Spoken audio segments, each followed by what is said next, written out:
നമസ്കാരം, ഞാൻ രജനി അഭിലാഷ്.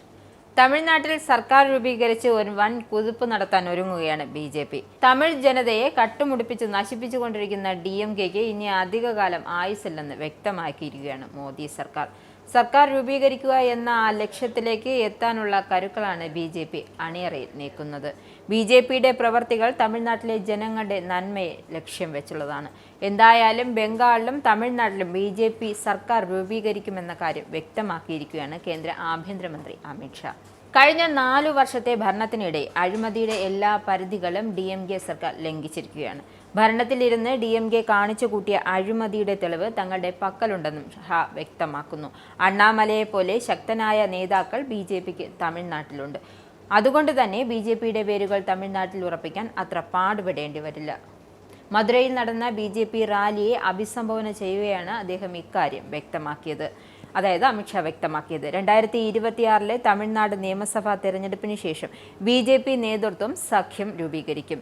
സർക്കാർ രൂപവൽക്കരിക്കുമെന്നും അമിത്ഷാ ഉറപ്പു നൽകുന്നുണ്ട്. തമിഴ്നാട്ടിൽ മാത്രമല്ല, പശ്ചിമ ബംഗാളിലും സർക്കാർ രൂപീകരിക്കും. അതാണ് BJPയുടെ ലക്ഷ്യം. അഴിമതിക്കാരായ DMK സർക്കാരിനെ പുറത്താക്കാനായി തമിഴ് ജനത കാത്തിരിക്കുകയാണ്. അതുകൊണ്ട് തന്നെ വരാനിരിക്കുന്ന തെരഞ്ഞെടുപ്പിൽ ജനത അത് തെളിയിച്ചു കൊടുക്കുക തന്നെ ചെയ്യും.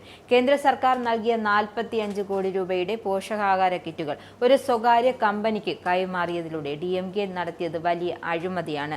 ദരിദ്രർക്ക് ഭക്ഷണം നിഷേധിച്ച് സ്റ്റാലിൻ സർക്കാർ നടത്തിയ അഴിമതികളുടെ ഒരു നീണ്ട നിര തന്നെ മോദി സർക്കാരിന്റെ പക്കലുണ്ട്. അവരുടെ തിരഞ്ഞെടുപ്പ് വാഗ്ദാനങ്ങൾ 60% പാലിച്ചിട്ടില്ല. കഴിഞ്ഞ തിരഞ്ഞെടുപ്പുകളിൽ നിങ്ങളുടെ പ്രകടന പത്രിക നൽകിയ വാഗ്ദാനങ്ങൾ എത്രയെണ്ണം പാലിച്ചെന്ന് ജനങ്ങളോട് പറയാൻ സ്റ്റാലിൻ തയ്യാറാകുമോ എന്നും അമിത്ഷാ വെല്ലുവിളിച്ചു. DMK സർക്കാർ 4500 കോടി രൂപയുടെ മണൽ ഖനന അഴിമതി നടത്തി. തമിഴ്നാട് സ്റ്റേറ്റ് മാർക്കറ്റിംഗ് കോർപ്പറേഷന്റെ അഴിമതിയിലൂടെ സംസ്ഥാന ഖജനാവിന് 39,000 കോടി രൂപ നഷ്ടമുണ്ടായി. അല്ലാതെ പക്ഷം തമിഴ്നാട്ടിലെ എല്ലാ സ്കൂളുകളിലും 2 അധികം മുറികൾ നിർമ്മിക്കാൻ ഈ പണം ഉപയോഗിക്കാമായിരുന്നു. കേന്ദ്ര ഫണ്ടുകൾ തമിഴ്നാട്ടിൽ വേണ്ടതുപോലെ ഉപയോഗിക്കുന്നില്ല. അവ ജനങ്ങളിൽ എത്തുന്നതിന് മുന്നേ തന്നെ അഴിമതിക്കാരായ നേതാക്കൾ അത് മുക്കുകയാണ്. എന്തായാലും ഇനിയും DMKയും അഴിമതി ഭരണവും ജനം മുന്നോട്ട് കൊണ്ടുപോകില്ല. കനത്ത തിരിച്ചടി തന്നെ തമിഴ് ജനത നൽകുമെന്ന കാര്യത്തിൽ ഒരു സംശയവും വേണ്ട.